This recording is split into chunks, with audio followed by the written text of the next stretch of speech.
오늘 바로 질문으로 들어가도록 할게요. 네. 델타 변이 바이러스 때문에 지금 한국은 4단계에 들어가고 지금 소통도 못하고 격상하면서 분위기가 좀 많이 긴장되고 있는 상태인데요.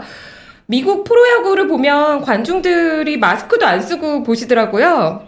현지 분위기는 지금 어떤가요? 예, 미국도 이 코로나 확진자가 다시 커지고 CDC 같은 데서는 주의해야 된다는 경고는 많이 나오는데 이미 미국은 정상화된 거 아니냐라는 이런 분위기가 그냥 시민사회에 들어간 것 같아요. 그리고 이 확진율 같은 건 크지만은 처음처럼 그렇게 사망자가 많이 나온다거나 뭐, 이 백신 때문에 이 면역 체계가 만들어져서 그런지 모르지만은 여하튼 미국의 일상을 살아가는 시민들 분위기는 이렇게 해서 정상으로 점점 가고 있고 많이 온 거 아닌가 해가지고서 비교적 뭐 정상적으로 일반 생활을 하고 있는 그런 분위기입니다. 네, 상당히 많이 리오프닝 경제 재개 분위기로 가고 있는 것 같아요. 지난주에 하원에서 초당적으로 입법을 추진하고 있는 빅테크 반독점 법안에 대해서 설명을 좀 해주셨는데요.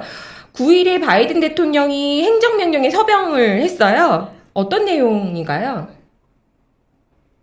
그렇습니다. 워싱턴에서는 이게 이제 관심 사안인데 사실 아시겠지만은 한국선 미국을 볼 때는 한미 관계라든지 뭐 남북미 관계라든지요. 그다음에 한국과의 무역 관계, 통상 문제 이런 것들이 이제 한국에 영향을 많이 주기 때문에 서울의 눈으로 다 미국을 보지만은 사실 워싱턴 내에서 지금은 주요 이슈는 미국의 이 경기 활성화를 바이든 행정부가 빨리 이거를 어떻게 성과를 내느냐가 굉장히 중요한 문제입니다.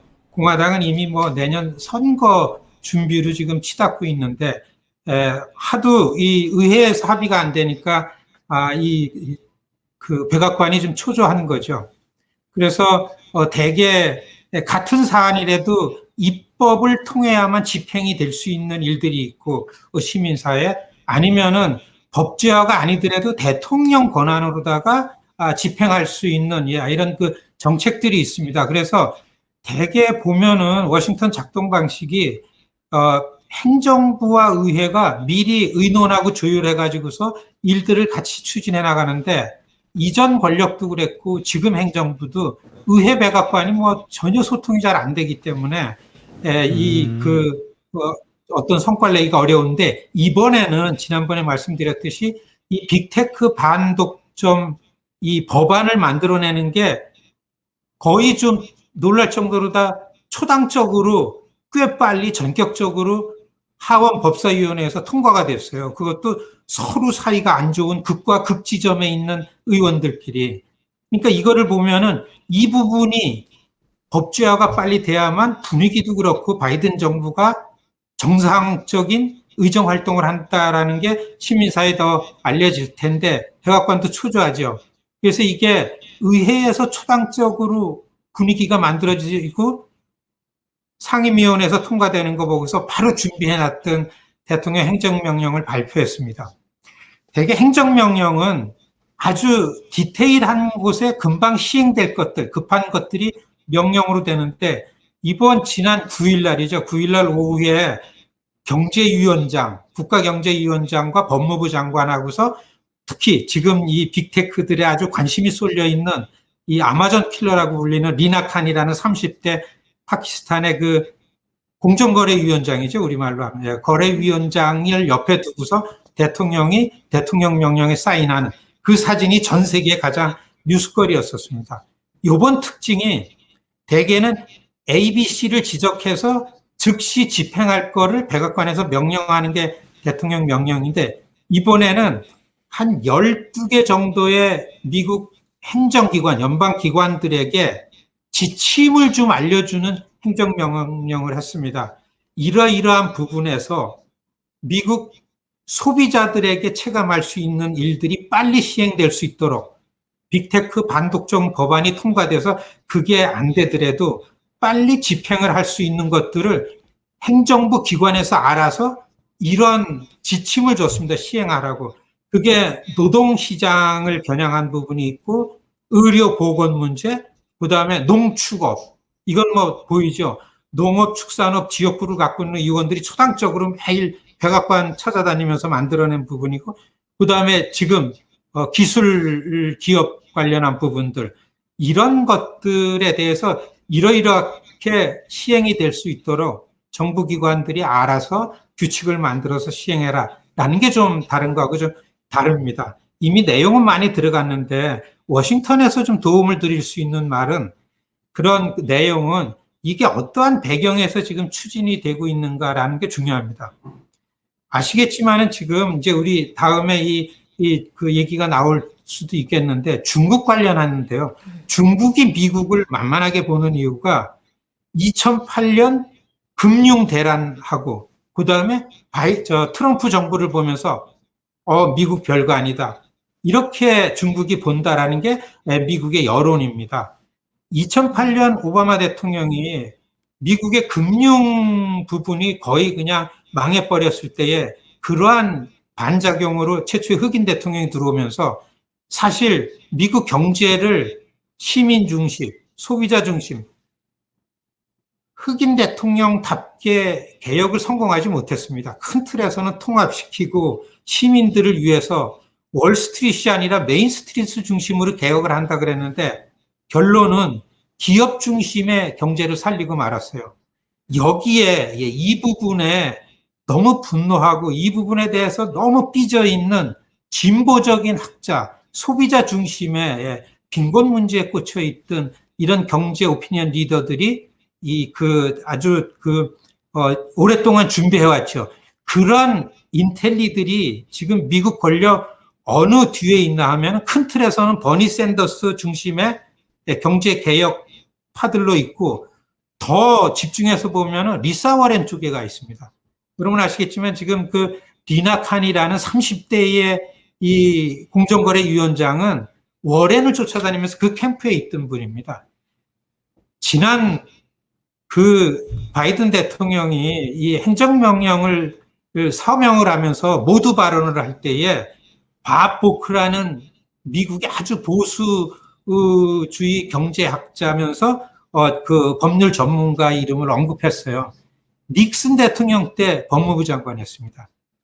이분이 그동안 이렇게 경제개혁, 특히 리사 워렌이나 소비자 경제개혁 같은 데 중심에 있는 그런 학자들이 비판해 왔는데, 이분의 방향성에서 오바마 때 바꿔내지 못했어요. 이분은 오히려 기업 중심으로 경기 활성화가 돼야 되고 독점 과점을 좀 용인해내야 된다. 그래서 반독점 패러닥스라는 책을 써가지고 기업들의 어필하는 히트를 쳤던 닉슨 대통령 때 법무부 장관 했던 분인데, 이분이 주도하는 학파, 이분의 법률이나 경제학자들, 이 캐리고리에 있던 사람들이 이 부시 정부 때까지 왔다가 오피니언 리더들어요. 그 다음에 오바마 때도 청산이 안 됐습니다.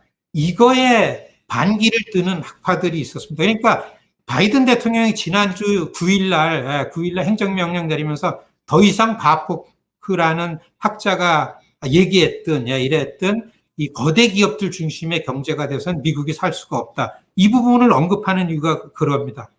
지금 또 한 가지는 그날 행정명령에서 우리가 주목해야 볼 거는 아주 힘이 있는 행정기관, 백악관의 한 기관을 신설을 했어요. 거기에 좀 관심이 쏠리고 있는데, 그게 뭐냐 하면 경쟁위원회라는 걸 만들었습니다. 국가경제위원회 NEC라는 게 있지 않습니까? 이게 중요한데, 여기에 그 위원장은 바이든 정부가 출범하면서 브라이언 디스라는 좀 중도적인, 오바마 때 백악관 예산국장도 하고서 좀 역할을 하는, 비교적 민주당 권력이 들어가면은요, 경제적으로다가 아니면은 이런 외교 안보적으로 이 실세들이 들어가는데, 들어가는 사람들 분류가 두 가지입니다. 하나는 안에 들어가서 통합하고 조율하고 조정을 잘해서 행정부를 무난하게 잘 이끌어가는 전문가들이 있고, 또 한 가지는 정치 철학이나 경제 철학적으로 소비자들, 서민을 위하는 의지를 갖고 있는 철학적 이런 의지를 갖는 전문가들이 들어갑니다. 근데 처음에 이 브라이언 디스라는 분은 좀 전자의 학자니까 우리 같은 시민단체가 너무 반발을 했어요. 제일 중요한 빈곤 문제를 해결한 소비자들을 중심으로 경제개혁을 해야 되는데 어떻게 이 경제위원장을 또 이 브라이언 디스라는 그런 분을 했느냐라는 것보다 굉장히 반발을 했어요. 버니 샌더스나 리사 워렌은 굉장히 반발했죠.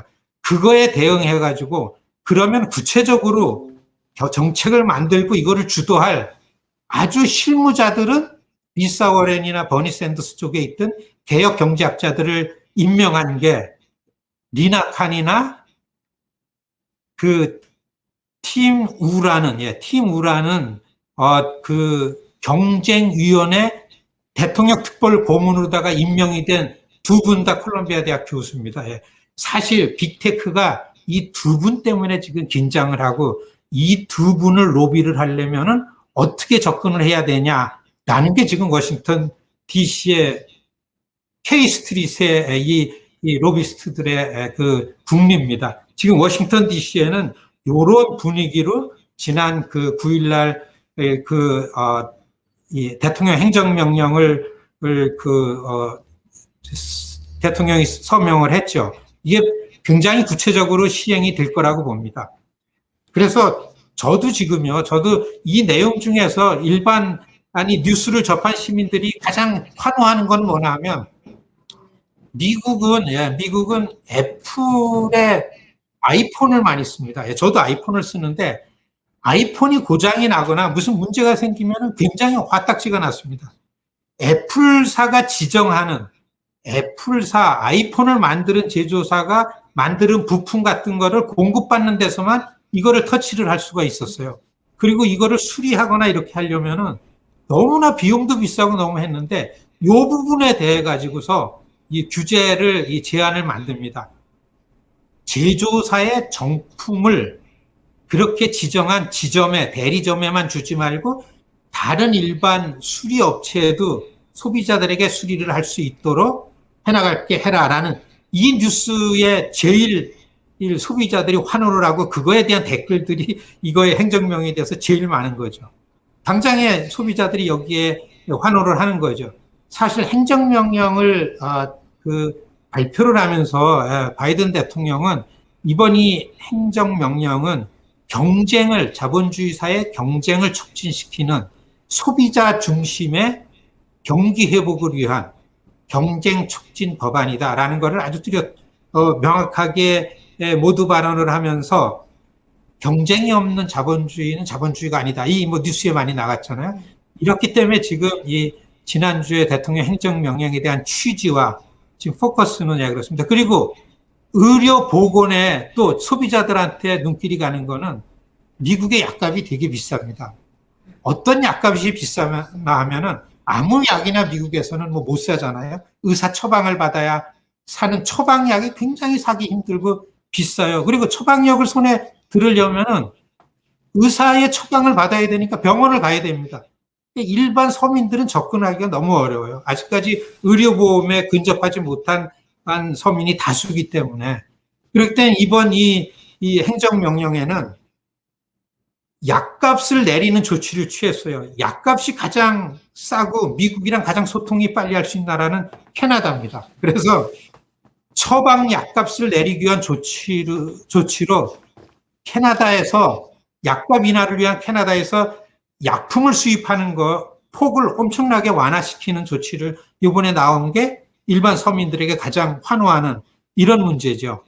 그 다음에 이 농업, 축산업 이런 부분에서 농민들이 농산물, 축산물을 생산해내는 농민들을 가장 괴롭혔던 거는 이 농축산물을 소비자 손에 들어가고 있는 중간 역할을 하는 농산물, 축산업, 가공업, 인더스트리얼 에어리아하고 그 다음에 이거를 홍보하는 이런 그 산업 그리고 이런 거를 운송하는 이런 산업들 때문에 농업에 종사하는 농민들 이런 데에 불이익이 많다 해가지고서 이런 부분들을 직접적으로 이 법적으로 생산자들이 이익을 낼 수 있도록 조치를 취하라는 명령을 굉장히 강력하게 취했습니다. 그래서 이번에 주목할 거는 바이든 대통령의 행정명령을 보면은 지금 의회 내에서 이 부분에 있어서는 비교적 초당적이구나. 미리 리나 칸과 팀 우라는 두 진보 경제학자고 법학자고 이런 분들이 구체적으로 이 반독점 거대 기술 기업들을 규제를 강화시키고 경쟁을 촉진시켜서 일반 시민사회를 위한 소비자들을 위한 이런 그 개혁을 해나갈 수 있는 의지가 있고 이런 이슈가 의회에서는 초당적이다 이렇게 이해할 수 있겠습니다. 저 하나 여쭤보겠습니다. 그러면은 지금 말씀하신 거는 그 반독점 규제 법안에 대해서 미국의 여론이나 국민들은 대체적으로 동의한다라고 저희가 이해를 해도 되는 건가요? 오히려 사실은 상당한 편의를 제공해 줬던 빅테크 기업들이기 때문에 이들에게 제한을 가했을 때 소비자들이 사실은 그 가격을 낮게 사용할 수 있는 여러 서비스들이 막힐 것에 대한 우려, 예를 들어서 기업이 분할된다거나 강제 분할된다거나 그런 거에 의한 우려는 없는지요?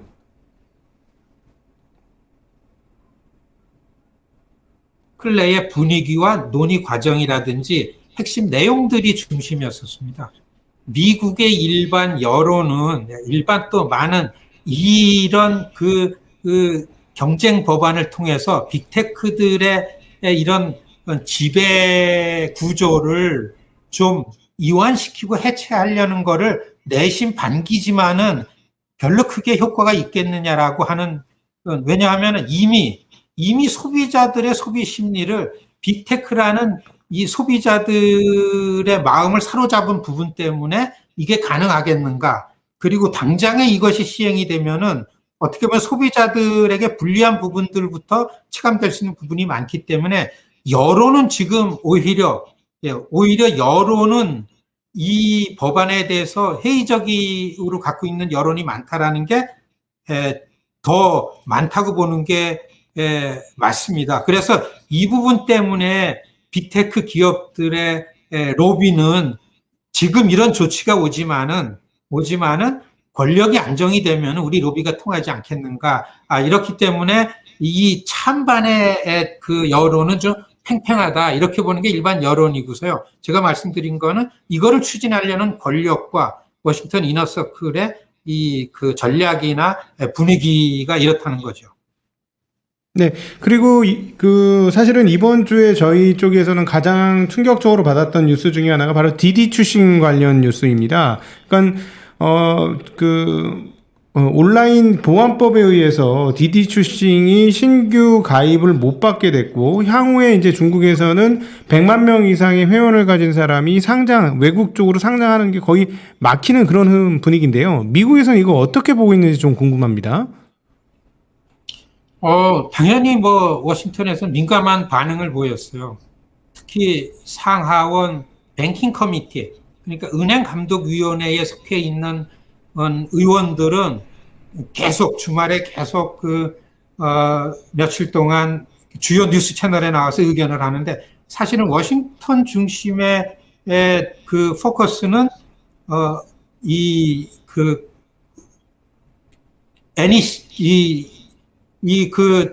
증권거래위원회가 미국 투자가들을 보호하는 입장에서 이거를 상장시키는 데 허가한 거에 허점이 있었고 잘하지 못했다라고 해가지고 여기에 책임을 많이 붓는 여론이 많았습니다.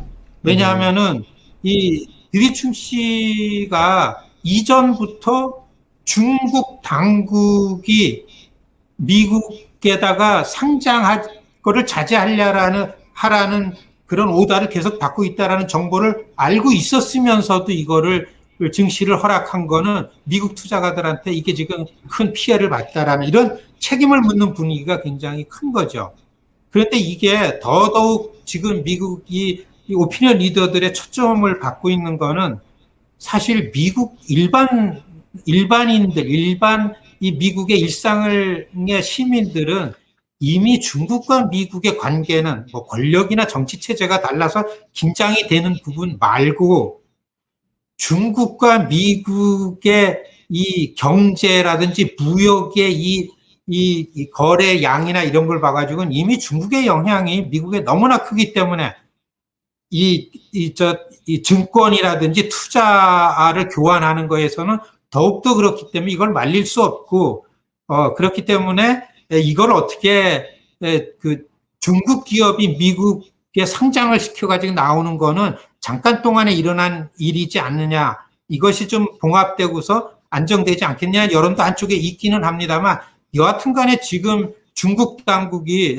디디충씨를 그렇게 충격을 줘가지고 상장시킨 지 얼마 안 돼가지고 주가가 폭락하고서 이 굉장히 그 투자했던 거에 가치가 너무 하락되고 여기에 연관된 상장 기업들이 또 너무나 많지 않습니까? 중국 기업들.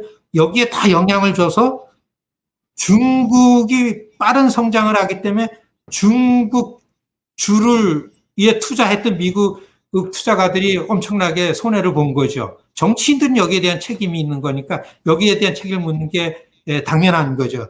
지금 워싱턴의 분위기는 이런데 이게 또 한 가지 워싱턴 정가에 관심을 끄는 거는 이 회사가 상장을 중국 CCP 이를테면 중국 공산당 100주년 바로 기념식 하는 전날에 상장을 시켰다가 아시겠지만은 중국의 현실이 미국의 중국 리스크 권력뿐만 아니라 경제 분야의 중국 리스크가 이게 현실화된 거 아니냐라고 해서 굉장히 충격을 주고 아직까지 이 충격에서 권력도 벗어나지 못하고 있는데 여기에 대해서 정치권의 양당의 지도자들은 굉장히 강한 중국에 대한 경계에 대한 그 의견을 굉장히 많이 내고 있고 그런 분위기입니다.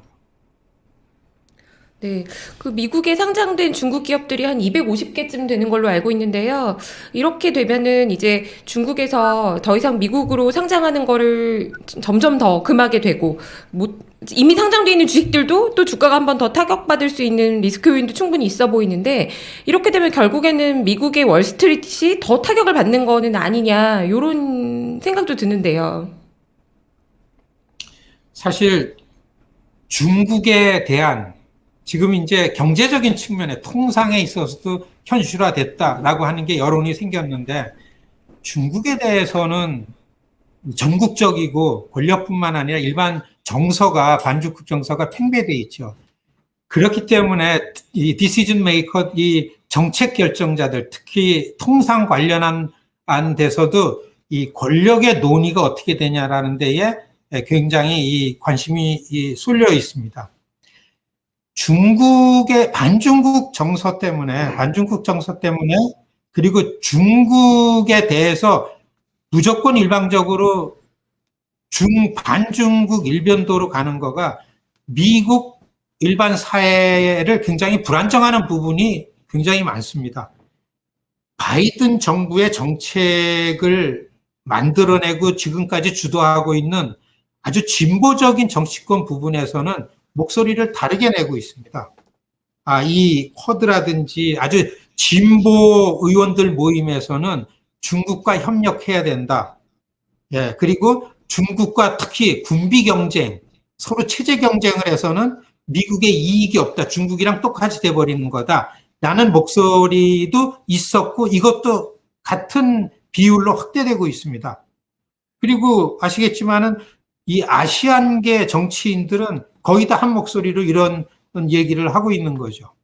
그렇기 때문에 지금 중국에 지금 생겨난 미국 투자가들이 받은 충격 같은 것들을 결국에는 이거를 투자가들을 보호하려면은 중국의 기업이 또 미국의 거대 회사들이 중국에 관계하고 있는 부분이 어떻게 보면은 더 큰 거고 빅테크라는 부분뿐만 아니라 제조업이나 미국의 일반 소비자 제품을 생산하는 아직 생산 업체들이 중국에 너무 많은 거죠. 그렇기 때문에 같은 수준으로 비례해서 이 정치적으로다가 중국과 협력해야 된다라는 얘기가 같이 많이 나오고 있습니다. 이 예를 들어서 사실 트럼프 정부 들어와서 이 미국의 무역 통상의 경쟁력을 높여서 중국으로부터 돈을 끌어들이려고 트럼프가 굉장히 갑작스럽게 중국에 대해서 이 강경한 입장을 취하면서 공화당에서는 의회에서는 중국 태스크포스를 만들었어요. 그때 이게 2019년 초반이었었습니다. 거의 초당적으로 50여 명이 만들어졌는데 이때에 기업들은 이때에 그 로비를 시작한 거죠. 중국과 협력해라. 그래서 그때에 지금 민주당 정부가 굉장히 시민사회로부터 비판받았던 거는 로비 회사들이 공화당 쪽보다 민주당 쪽에 너무 많이 작동이 잘 됐어요. 그래서 이 태스크포스에 들어갔던 민주당 쪽 의원들이 상하원들 다 슬슬 빠졌습니다. 그러니까 이 디리춘시 사건이 터진 다음에 공화당 하원 공화당 지도자인 케빈 메카시가 제일 먼저 공화당에서 성명서를 냈습니다. 봐라, 이 민주당이 중국에 대해서 지지부진하고 이런 경제 쪽에 로비에 들어갔기 때문에 벌써 만 2년 전에 태스크포스에서 민주당이 다 빠져버리고 아무런 발언이 없고서 반응을 안 줬기 때문에 정치권에서 중국에 대해서 이러한 일이 발생하기 전에 조치를 취하지 못했다라는 이런 스테이트먼트가 지난주에 제일 먼저 들어왔습니다. 바이든 정부 들어오고 민주당이 다수당이고 아마 내년도 중간선거 봐야 되겠지만은 지금 문제 질문하신 것처럼 이 중국과 통상 경제 문제에 있어서도 이렇게 극과 극으로 대치하는 국면이 어떻게 보면 중국과 협력해야 된다라는 이런 명분 때문에 또 한 가지 더 중요한 거는 지금 미국의 정치 아젠다 중에 모든 거에 우선하는 게 기후변화입니다. 이 기후변화에 있어서는 또 한 가지는 기후변화뿐만 아니라 보건의료 이런 측면에 있어서 중국과 협력하지 않고서는 미국이 한 발도 나갈 수 없다라는 발언이 굉장히 강하게 나오기 시작하고 있죠. 존 케리가 바이든 정부 들어오면서 거물이 기후변화 대사로 임명받으면서 이거는 모든 이슈와 독립적이다 라고 하면서 특별히 거물을 기후변화 대사로 임명을 해서 이 기후변화 환경 문제와 보건의료 이런 측면에서는 중국과 협력해야만 진전을 이룰 수 있고 앞으로 나갈 수 있겠다 하고요. 그 다음에 바이든 정부가 첫 번 G20이 갔다 와서 그리고 나토 정상회담 갔다 와가지고서 미국 시민사회의 성과라고 백악관이 크게 홍보한 게 있습니다. 그게 중국과 대응해서 동맹국들을 엮는다라는 데 나오는 게 중국과 절반이 이미 중국 영향에 있는 정상들은 대부를 보면은 기후변화 이런 측면에서는 중국과 협력해야 된다라는 발언들이 굉장히 크게 나온 거 이런 것들이 한쪽에서는 또 비판적으로 나오는 걸 봐가지고서는 종래에는 중국과 협력해 나가는 방안으로 이 정책이 만들어지지 않겠는가 이렇게 보여집니다. 네, 중요한 말씀 해주신 것 같아요. 빅테크에 대한 규제, 뭐 경제적인 규제 이런 거는 계속 가더라도 기후 변화에 대해서는 중국이랑 협력한다. 요거는 또 굉장히 중요한 말씀이신 것 같은데요. 지금 7월 1일 중국 공산당 창당 100주년이었어요. 이제 시진핑 주석이 이제 과격한 표현을 쓰면서 당하는 시대는 끝났다. 뭐 이런 경고도 하고 과학기술 자립 그리고 강군 육성, 뭐 신중국 100년 목표 이런 거를 이제 발표를 했는데요. 미국 조야의 반응은 어떤가요? 네, 이거 미국이 아주 굉장히 좀 놀래기도 했습니다. 이 뉴스 채널에 나와서 이 중국 그 공산당 이 경축 행사한 거, 그 다음에 시진핑 주석 연설하는 거, 이런 게 나가면서 많은 이 뉴스 해설에서 그런 부분들 설명을 해요. 막 나오면서 중국을 괴롭히는 자들, 그리고 중국을 압박하고 중국을 노예화시키려는 사람들은 저 만리장성의 머리를 부딪혀서 피를 흘릴 거다. 이 얘기를 계속 하는 겁니다. 굉장히 충격적이었죠. 좀 차분하게 긴 그 해설하는데 그리고 미국 지식인사에서는 1971년 주계장막 중국의 미국과 외교 관계가 시작이 될 때 키신저의 장기적인 프로젝트는 미국의 시장 경제 시스템을 중국이 도입하면은 중국은 체제도 미국과 맞출 수밖에 없겠다라는 확신을 가지고 키신저가 그 중국과 그 비밀 회담을 하면서 72년 2월 달이었죠. 예. 그 닉슨이 베이징에서 마오쩌둥을 만나는 그런 모습들이 요번에 100주년 때 미국 여론에 많이 나왔습니다. 그 지난 7월 8일이 중국과 수교를 하려고 그 당시에 키신저 국무장관이 키신저 국가안보부 장관이었었네. 그때 키신저가 몰래 인도, 파키스탄, 베트남을 거쳐가지고 몰래 자기가 타고 간 비행기는 몸이 아프다고 딴 데로 보내고 유명한 얘기잖아요. 본인은 중국 비행기 타고서 그 베이징 가가지고서 주은래 총리랑 만난 게 7월 8일이었습니다. 예. 그 7월 8일 날 이게 100년, 공산당 100년 중국은 모택동 이후로다 가장 독재적이고 권위주의적인 지도자 시진핑이 지금 중국을 이렇게 가고 있다 하면서 이렇게 강경하게 나오는 이런 부분 때문에 지금 워싱턴 중국 이슈, 중국과 협력해야 된다라는 좀 온건한 목소리도 한쪽에서 나오지만은 전문가들은 중국을 경계하고 이대로 돼서는 안 된다라는 이런 중국 강경 대응의 목소리들이 워싱턴 정부나 정치권 권력에서는 굉장히 높아졌고 지금도 그렇게 되고 있는 거죠. 그런 분위기 말씀. 최근에 수년 동안 홍콩 사태가 세계적인 화두였고 이거에 대해서 비판이 굉장히 강했는데도 사실상 중국 공산당이 홍콩의 민주화를 진압했죠. 이제 대만에 대한 걱정이 또 커지고 있어요. 대만 해협에서 미국하고 중국 해군이 충돌하는 그런 충돌 직전까지 가는 이런 일까지 있었고요. 이거 관련해서 미국 내에서의 움직임은 최근에 어떤가요? 그렇죠. 미국이 사실은 대만을 관련해서 대만을 프로텍트하는, 그러니까 보호하고 옹호하는 중국에 대한 대만의 보호, 옹호 발언하는 것은 좀 궁색한 측면이 있습니다. 왜냐하면 대만은 미국에서는 공식적으로는 나라가 아니죠. 그렇지만은 이 자리를 빌려서 제가 워싱턴에서 관점에서 말씀을 드리면은 사실 미국은 대만 관련해서도 나라도 아닌 대만이 워싱턴 안에서 이스라엘 로비를 능가하는 게 대만 로비죠. 나라도 아닌데 미국의 최첨단 무기가 개발이 되면은 그 이튿날 대만에 가 있는 거예요. 그러니까 미국 내에 대만을 옹호하는 대만계 미국인들의 힘은 아직까지 건재한 거죠. 이거를 트럼프 때 만들어내고 트럼프 대통령 2017년 2016년 선거 당선되자마자 이 당선인하고 제일 먼저 통화한 외국 그 수반이 대만 여자 총통이었었습니다. 대만의 로비 이럴 정도이기 때문에 공식적으로 정치권에서 대만을 옹호하는 건 얘기하지만은 지금 언급하신 것처럼 홍콩의 인권 문제예요. 홍콩이 사실은 경제 통상 문제 중에서 러시아도 있었고 중국도 있고 미국이랑 체제가 다르지만은 이 아시아 지역에서의 통상 금융의 사실 서구권의 허브라고 해도 틀린 말 아니잖아요, 홍콩이.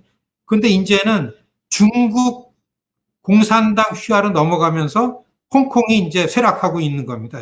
서구 경제권과 연결시킬 수 있는 부분들이 많이 훼손되고 있는 거죠. 빈과일보를 중국 공산당이 홍콩에 가서 폐쇄 조치시켰잖아요. 그거에 관해서 우리가 주목해야 될 거는 대통령이 직접 그거를 언급을 했어요. 홍콩의 빈과일보 폐쇄하는 거에 대해서. 언론의 자유 때문에 인간 사회가, 집단된 인간 사회가 이렇게 자유롭게 사는데 이거에 가장 큰 훼손을 당한 날이라고 특별하게 성명을 대통령이 발표를 했어요. 그 빈과일보 폐쇄한 날이 바이든 대통령 일정이 제일 많았던 날입니다. 플로리다의 아파트 붕괴되고서요. 아주 최악이었습니다.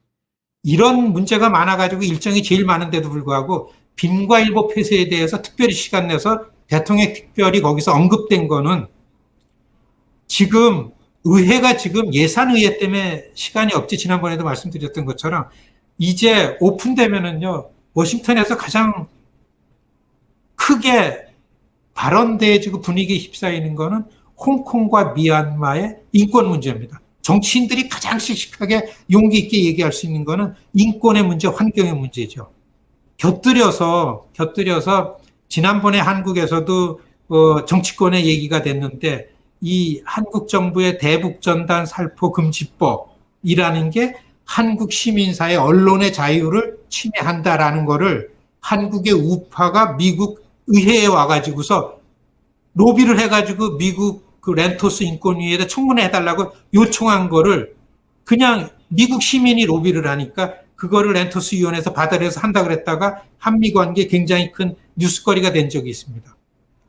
만일에 빈과일보뿐만 아니라 그 중국의 인권 문제에 관해서 워싱턴에서 이게 그 뉴스의 일본으로 올라오면은요, 곁들여서 이게 얘기가 될 거가 분명합니다.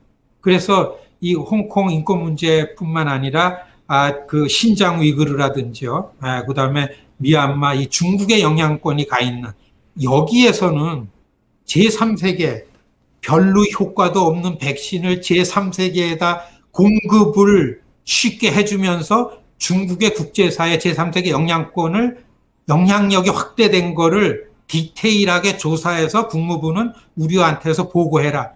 이게 상하원 외교위원회 국무위에다가 보낸 메시지입니다. 이게 오픈되자마자 국무부에서는 의회에 와서 이걸 보고해야 돼요. 그렇기 때문에 이 부분이 지금 뉴스에 초점이 될 것 같고 곧 홍콩 문제 같은 것들이 이제 도마에 오르죠. 이거에 대해서 이제 워싱턴이 지금 채비를 하고 있고 아마 하반기 가면은 인권 환경 문제가 의회에서 굉장히 씩씩하게 그 논의가 될 거다. 곁들여서 말씀드립니다. 네, 오늘도 빅테크 규제부터 해서 기후 변화에 대한 협력 요구도 있고 복잡한 상황에서 인권 문제 이것만큼은 첨예하게 또 불거질 가능성이 있다. 이렇게 종합적으로 둘러서 또 말씀을 해준 것 같아요. 네. 오늘도 말씀 감사하고요. 워싱턴 현지 이슈 여기까지 듣도록 하겠습니다. 네, 미주 한인 유권자 대표 김동석 대표님, 감사합니다. 감사합니다. 네, 고맙습니다.